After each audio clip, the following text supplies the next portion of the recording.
रबी इशरह ली सदरी वयस्सिर ली अमरी वहलुक़दम मिन लिसानी यफ़क़हू क़ौली।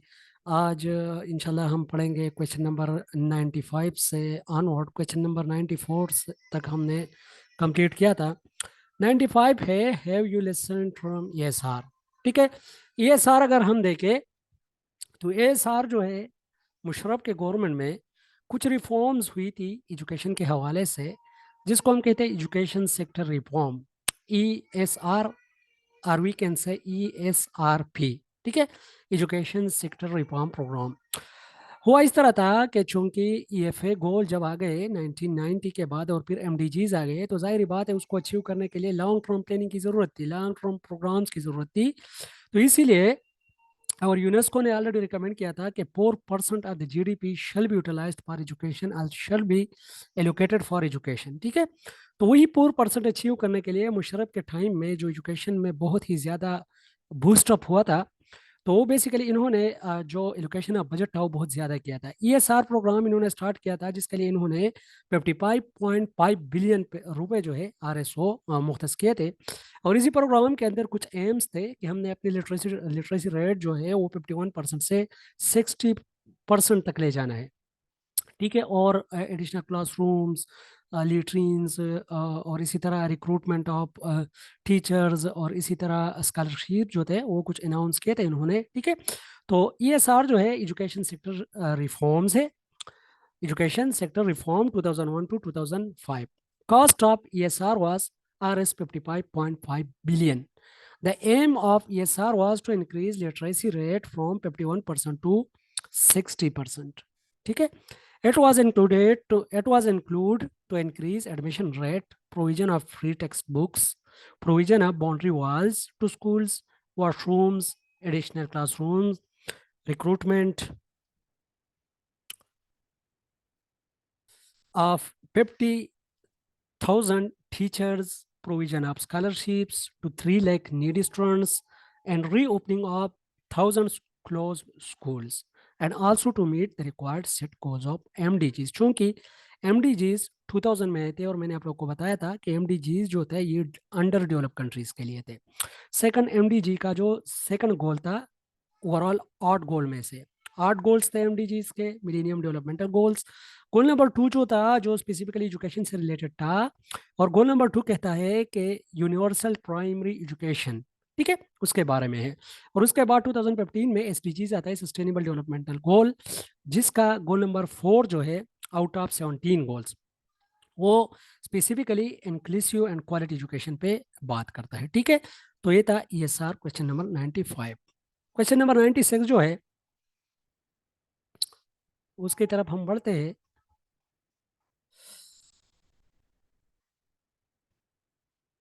अच्छा जी, question number 96, what are challenges for SNC single national curriculum 2020 में जो इम्प्लीमेंट हुआ है प्राइमरी लेवल पे।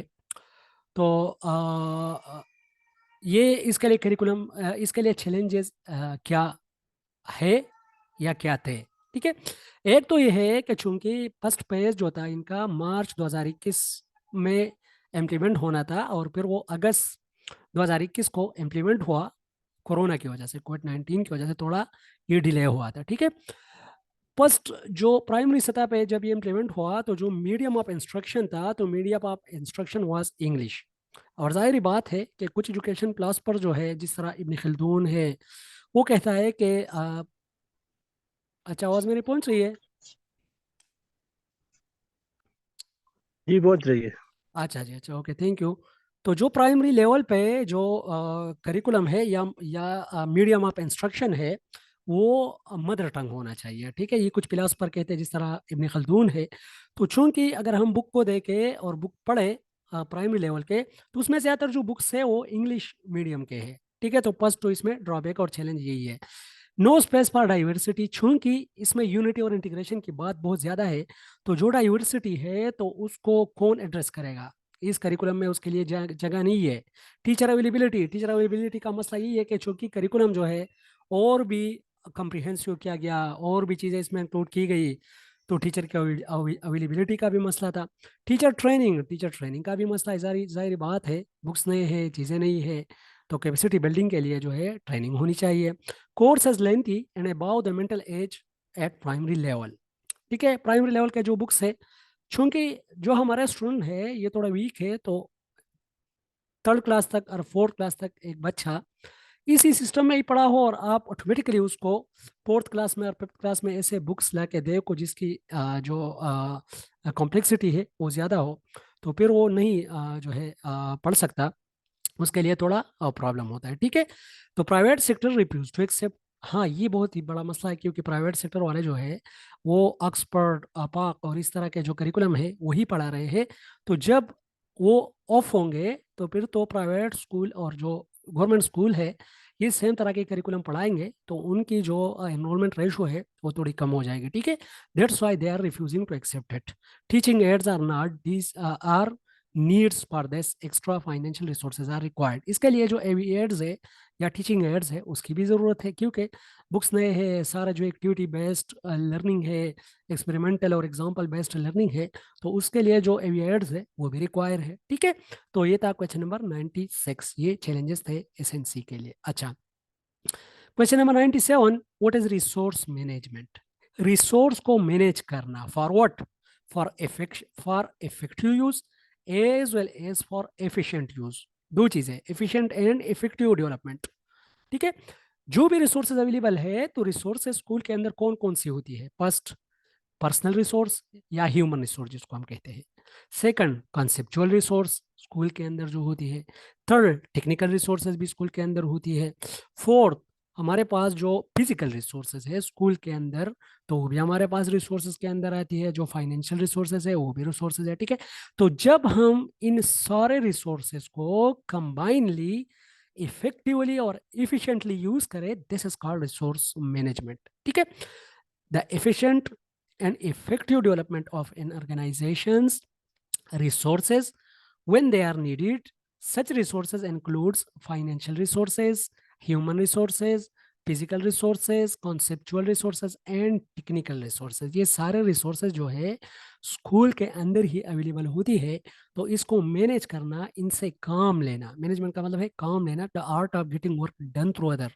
ठीक है, या to use combinedly overall all the activities efficiently and effectively for the purpose to achieve the organizational goal।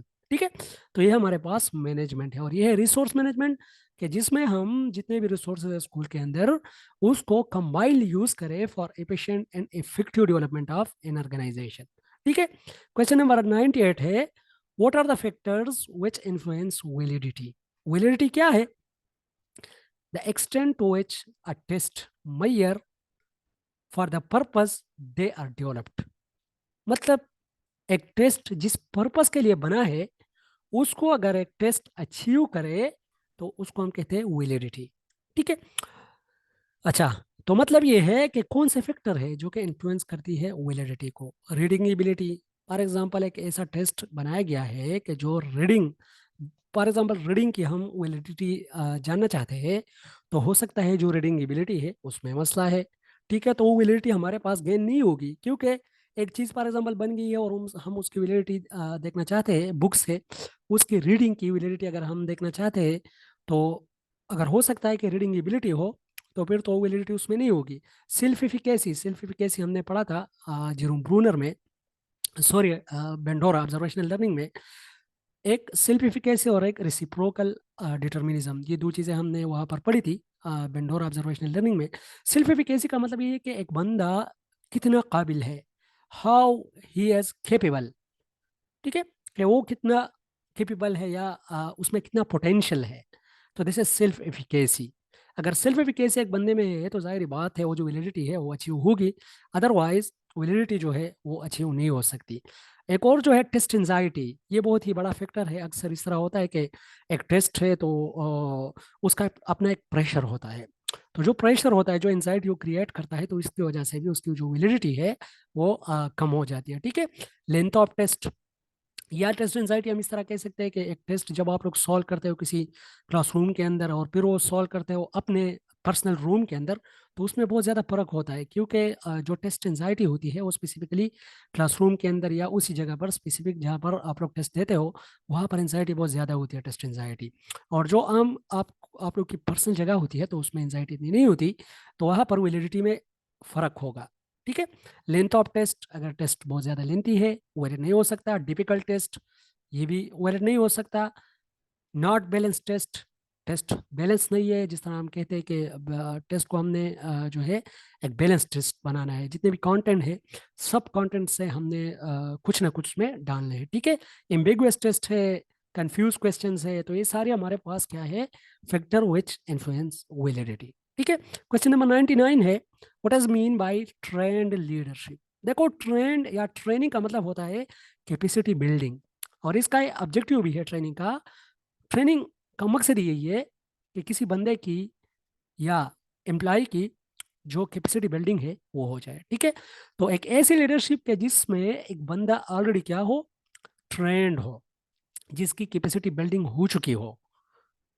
It is a type of leader whose capacity has been built and developed in all aspect to run an organization, like good planning, communication skills, decision making skills.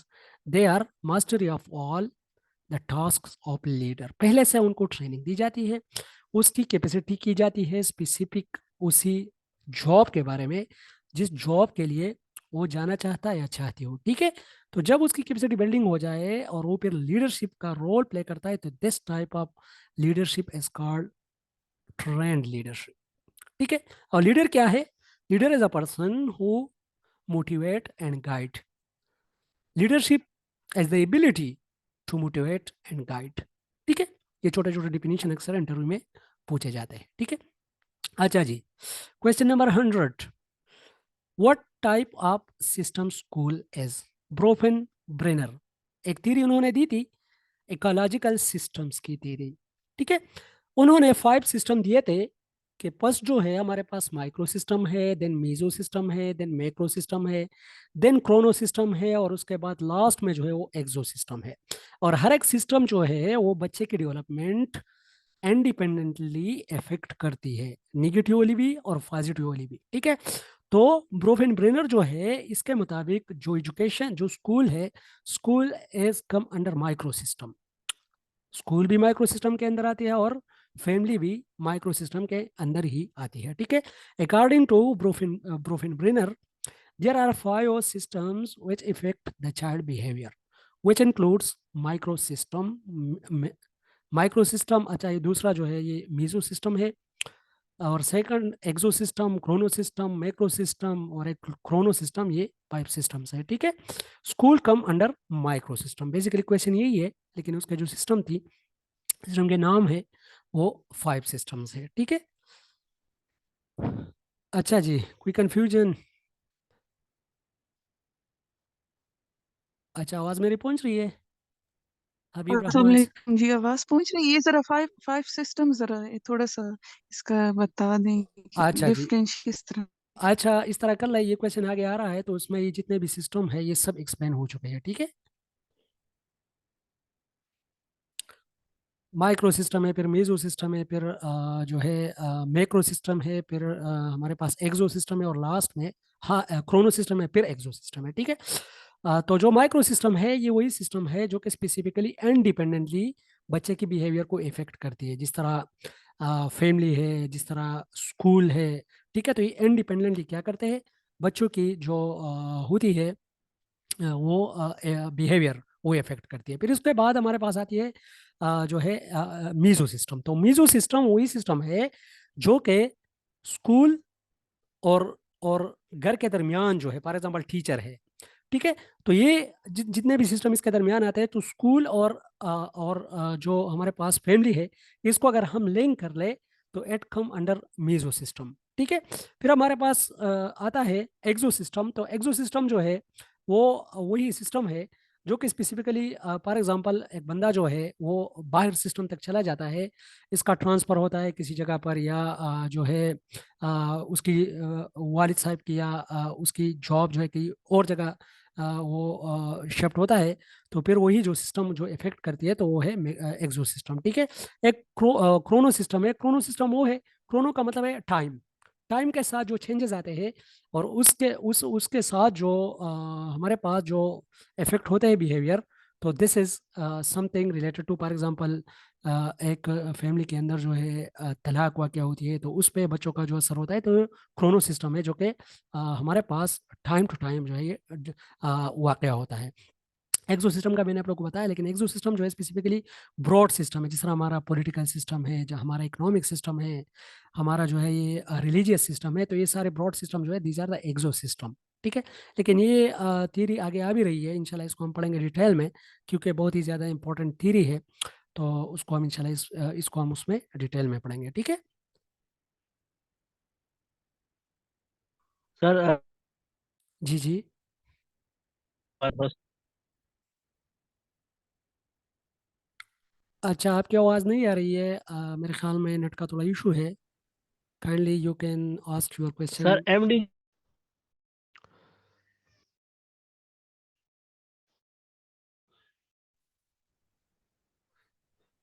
अच्छा जी, sorry, net का थोड़ा issue है, that's why disconnect होता है जी। कोई question, किसी का कोई क्वेश्चन था? जी, you can ask your question now. Sir वो मिलीनियम डेवलपमेंट ये किस मकसद के लिए ये बनाई? अच्छा, मिलेनियम डेवलपमेंटल गोल जो होते हैं ये स्पेसिफिकली 8 इसके गोल्स है। और देखो, दुनिया को हम 3 हिस्सों में तकसीम करते हैं। एक वही दुनिया है जो कि डेवलप्ड दुनिया है, जिसमें डेवलप्ड कंट्रीज है। ठीक है। तो डेवलप्ड कंट्रीज वही है।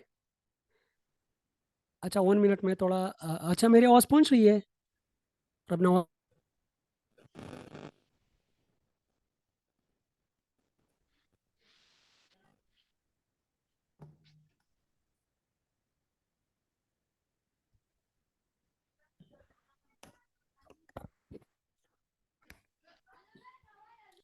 अच्छा, अभी आवाज़ पहुंच रही है मेरी? Yes sir. अच्छा, मिलेनियम डेवलपमेंटल गोल्स जो थे ये 2000 में आए थे, और इसके ये जो स्पेसिफिकली है ये it is consist of 8 goals, 8 broad goals है। और ये बने थे अंडर डेवलप्ड कंट्रीज के लिए। ये फिर एक सिनेगाल पुर्तगाल में एक कॉन्फ्रेंस होती है। सारे सारी दुनिया के जितने भी ममालिक है वो उसमें हिस्सा लेते हैं, और सारे दुनिया के जितने भी ममालिक है वो एक बात पर मुतफिक होते हैं कि हमने कुछ स्पेसिफिक एरियाज पे काम करना है इंटरनेशनली। ठीक है। तो उसी दौरान जो हमारे पास अंडर डेवलप्ड कंट्रीज होते हैं, तो उसमें जो मसाइल होते हैं तो ज़्यादातर 8 एरियाज को कवर करते हैं, जिसमें हमारे पास इन्वायरमेंट का इशू है, जिसमें हमारे पास एजुकेशन का इशू है, जिसमें हमारे पास जेंडर इक्वलिटी का इशू है, इस तरह इकोनॉमिक कुछ कुछ इश्यूज है। 8 गोल्स है, लेकिन स्पेसिफिकली हम चूंकि एजुकेशन से रिलेटेड है, तो that's why we are talking about education. जो गोल नंबर 2 है, तो ये स्पेसिफिकली हमारे पास अंडर डेवलपमेंट कंट्रीज के लिए रखा गया। ओवरऑल ये जो जितने मिलीनियम डेवलपमेंटल गोल थे ये अंडर डेवलप कंट्रीज के लिए थे, मतलब उन ममालिक के लिए थे जो तरक्की याफ्ता, जो तरक्की पजीर है, जो तरक्की याफ्ता नहीं है। ठीक है। और फिर जो एसडीजीज है वो ओवरऑल दुनिया में जितने भी ममालिक है सबके लिए है। लेकिन ये जो एमडीजीज थी ये 15 साल के लिए थी, 2000 से लेके 2015 तक। और इसमें जो गोल नंबर 2 है वो एजुकेशन से रिलेटेड है, और ये कंजेस्ट है और ये बात करती है यूनिवर्सल प्राइमरी एजुकेशन की। ठीक है। का 2015 तक हमने 100% एनरोलमेंट जो है वो अचीव करनी है। और ये फाइनेंशियल असिस्टेंट जो है ये प्रोवाइड करते हैं, जो हमारे पास डेवलप कंट्रीज है, डेवलप ममालिक है, वही प्रोवाइड करती है। ठीक है। समझ लग गई? कोई कंफ्यूजन तो नहीं है?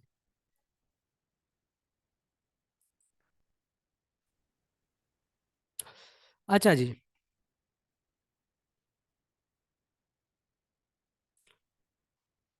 Question number 101, what does E Q mean?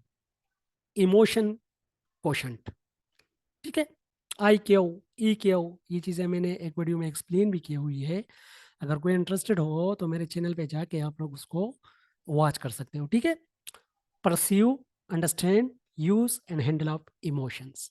जो हमारे इमोशंस है उसको परसीव करना, उसको अंडरस्टैंड करना, उसको यूज करना और उसको हैंडल करना, it's called EQ. EQ management किसे कहते हैं? EQ management specifically the awareness of your own emotion and handle your own emotion, and the awareness of other emotion and handle other emotion is called EQ management। ठीक है, emotion management. ठीक है, अच्छा, who was Charles grant? Charles grant कौन है? Charles grant को अगर हम पढ़े तो स्पेसिफिकली जो इवेंजेलिकल मूवमेंट थे इंडिया के अंदर, तो उसमें ये इंक्लूड हुआ था चूंकि इसी इसी का टाइम में स्लेवरी थी। तो ये तो एक तो ये स्लेवरी के अगेंस्ट था, और सेकंड ये जो है क्रिश्चियन कम्युनिटी से था। तो इन्होंने क्रिश्चियनिटी के लिए बहुत ज़्यादा जो है काम किया था, और इन्होंने क्रिश्चियनिटी के लिए बहुत ज़्यादा आवाज़ उठाया था। ठीक है, Charles grant who is also called the father of modern education in India. ठीक है, इसको father of modern education in India भी कहते हैं। ठीक है, और मॉडर्न एजुकेशन का जो फादर है वो हमारे पास पेस्थोलॉजी है। ठीक है, और जो अमेरिकन मॉडल मॉडर्न एजुकेशन का जो फादर है वो है हॉरेस मैन। ठीक है, ये आप लोगों ने याद रखना है। He work for English and Christianity. देखो, उन्होंने इंग्लिश और क्रिश्चियनिटी के लिए काम किया था। He serves as a chairman of the East India company. तो यही इसका जो आंसर है इसी क्वेश्चन का, ये यही है कि he serves as a chairman of the East India company. East India company चूंकि आई थी सब कॉन्टिनेंट में, क्यों आई थी? यहाँ पर रिसोर्सेज थे, तो उसी रिसोर्सेज को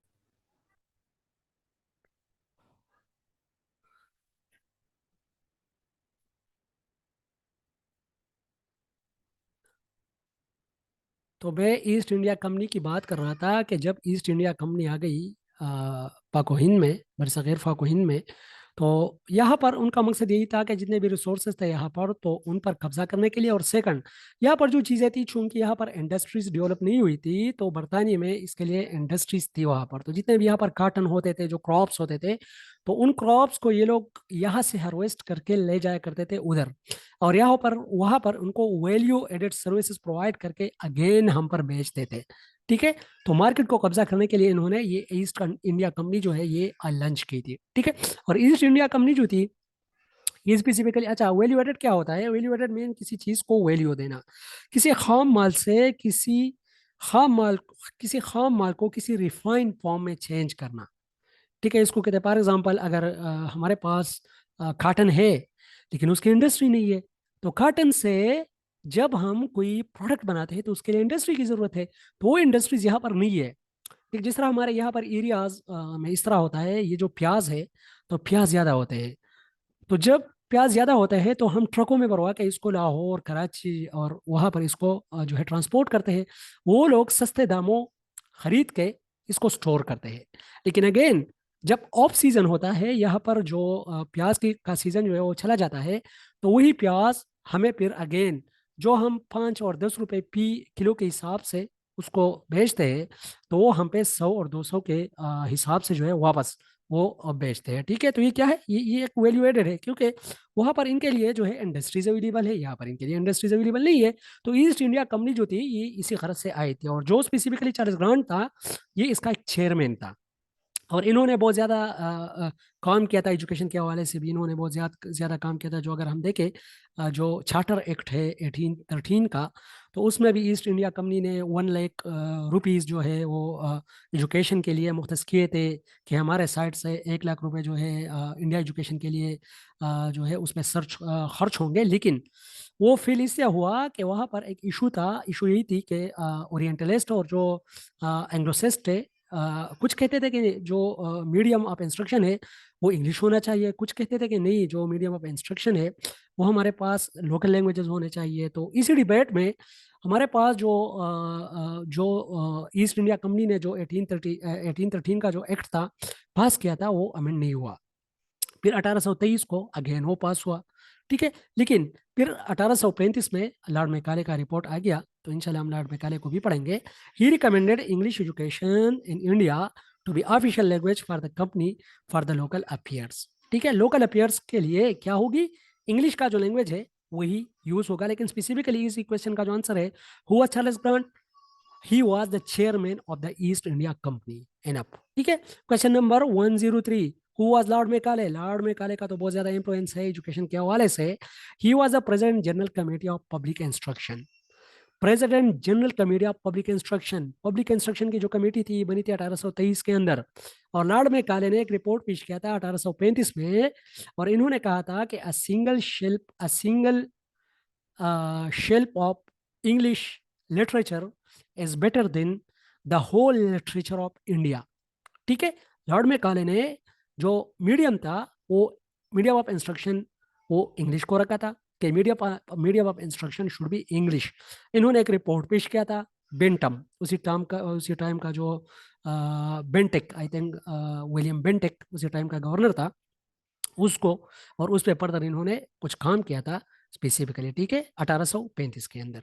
तो लॉर्ड मेकाले जो था president general committee of public instruction. ठीक है। अच्छा, question number 104, what is inductive and deductive knowledge? बहुत ही ज्यादा इंपॉर्टेंट क्वेश्चन, हर एक पेपर में इससे क्वेश्चन आता है, इंटरव्यू में इससे यही क्वेश्चन पूछे जाते हैं। अच्छा, इंडक्टिव को अगर हम देखें, inductive mean from theory to from data to theory. जब हम डेटा से स्टार्ट करते हैं थ्योरी की तरफ पहुंच जाते हैं, this is inductive. Deductive mean जब हम थ्योरी से स्टार्ट करते हैं और डेटा की तरफ आते हैं, this is deductive. Inductive mean from bottom to top. Deductive mean from top to bottom. Inductive mean from general specific to general, while deductive mean from general to specific। ठीक है, inductive mean from example to theory, deductive mean from theory to example. ठीक है, तो ये हमारे पास inductive और deductive का डिफरेंस है। तो इंडक्टिव नॉलेज और डिडक्टिव नॉलेज क्या है? The type of knowledge which is obtained by going from specific to general or from bottom to top or from data to theory is called inductive knowledge. The type of knowledge which is obtained from general to specific, top to bottom or theory to data is called deductive knowledge। ठीक है, एक होता है deductive और एक होता है inductive, बहुत ही ज्यादा इंपॉर्टेंट है। ठीक है, इसी तरह होता है कि फॉर एग्जांपल हमारे पास एक घर है। एक घर को अगर हम देखते हैं, हम कहते हैं कि ये घर किस चीज़ से बना है। हाँ, इसमें रेत इस्तेमाल हुआ है, इसमें ईंट इस्तेमाल हुई है, इसकी जो दरवाजे और खिड़कियां है ये लकड़ी की है। तो ये हम कहा जा रहा है ये डिडक्टिवली जा रहे हैं, मतलब ओवरऑल घर को देखते हुए, ओवरऑल घर जो है इट्स टाइप ऑफ थ्योरी। तो उसको हम देखते हुए उसके स्पेसिफिक जो पार्ट्स है उसमें हम तोड़ रहे हैं। जिस तरह मैथमेटिक्स का एक फार्मूला होता है a+b होल स्क्वायर, तो दिस इज डिडक्शन। मतलब a+b whole square abroad term है, एक जनरलाइज्ड स्टेटमेंट है। अभी हम इसको ब्रोक डाउन करते हैं, a² + 2ab + b²। ठीक है, दिस इज डिडक्शन। इंडक्शन है कि जब हम थ्योरी, फॉर एग्जांपल हम देखते हैं ये रेत है और इसके बाद जो है ये ईंट है, ये दरवाजे है, ये खिड़कियां है। तो यहाँ से जब हम स्टार्ट करते हैं और जाते हैं कि हमने एक घर बनाना है, दिस इंडक्टिवली। ठीक है, तो मतलब टॉप से लेके बॉटम तक आना डिडक्शन, जबकि बॉटम से टॉप तक जाना इंडक्शन। ठीक है। अच्छा, question number 105, how to develop reading habits in students? Student में रीडिंग हैबिट्स को किस तरह डेवलप कर सकते हैं? Through motivation on recitation. जब रिसाइटेशन करते हैं तो उसको मोटिवेट करें, तो जाहिर बात है वो फिर रीडिंग में उसकी एक एक शौक पैदा होगा रीडिंग। गिविंग बुक्स, उसको बुक्स देना। ठीक है, create love and respect for books, ये बहुत ही इंपॉर्टेंट पॉइंट है। खुद पढ़ेंगे, बच्चे देखेंगे एज अ रोल मॉडल, वो भी पढ़ना स्टार्ट करेंगे। खुद मोबाइल यूज करेंगे तो जाहिर बात है बच्चे क्या करेंगे, वो तो फिर बुक्स नहीं उठाएंगे। गिविंग होमवर्क, रीडिंग असाइनमेंट देना।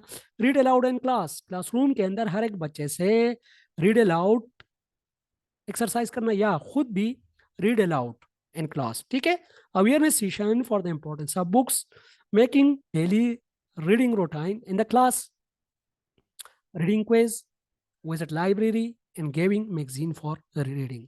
तो ये सारे जो है रीडिंग हैबिट जो है उसको डेवलप करने के लिए टिक टिक से तरीके हैं। Question number 106, what is your suggestion for to improve literacy rate? अच्छा, लिटरेसी रेट जो है, लिटरेसी है क्या?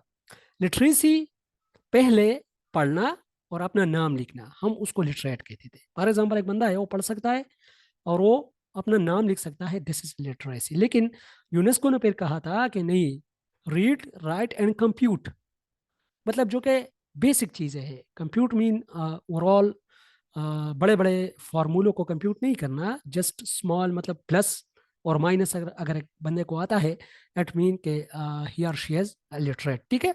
तो अ person who can read, right and compute is called literate, ठीक है। स्कूल फैसिलिटी, स्कूल की फैसिलिटी प्रोवाइड करना, क्योंकि लिटरेसी रेट में स्कूल के जो प्रोविजन है, फैसिलिटी प्रोविजन, ये बहुत ज़्यादा इंपॉर्टेंट है। सेकंड, फाइनेंशियल असिस्टेंस, गुर्बत की वजह से लोग तालीम की तरफ नहीं आते। कम्युनिटी स्कूल्स बहुत ज़्यादा इंपॉर्टेंट है। कम से कम in the radius of 2 kilometre there must should be a school. Afternoon schools ये भी होने चाहिए। अवॉइड कॉर्पोरल पनिशमेंट, ये भी बहुत ज़्यादा फैक्टर है ड्रॉप आउट का। तो अगर ये ना हो तो जो हमारा एनरोलमेंट रेट है और लिटरेसी रेट है वो इंक्रीज हो सकता है। Awareness on all media sources, और जो मीडिया सोर्सेज है इस पे बहुत ज़्यादा जो है हमारे पास जितने भी बहुत ज़्यादा प्रोजेक्ट अभी तक आए, रोशनी स्कूल्स और इसी तरह के आफ्टरनून स्कूल, तो इसका काम यही है कि जो हमारा लिटरेसी रेट है उसको हम बूस्ट अप करें, ठीक है। अच्छा जी, आवाज़ मेरी पहुंच रही है? जी सर। अच्छा अच्छा जी, ओके, थैंक यू। अच्छा, question number 107, what is literacy and information literacy, ठीक है। Read, right and compute is called literacy, simple definition है, ठीक है। while information literacy mean ability to recognize when information is needed, ability to locate, evaluate and use effectively the information।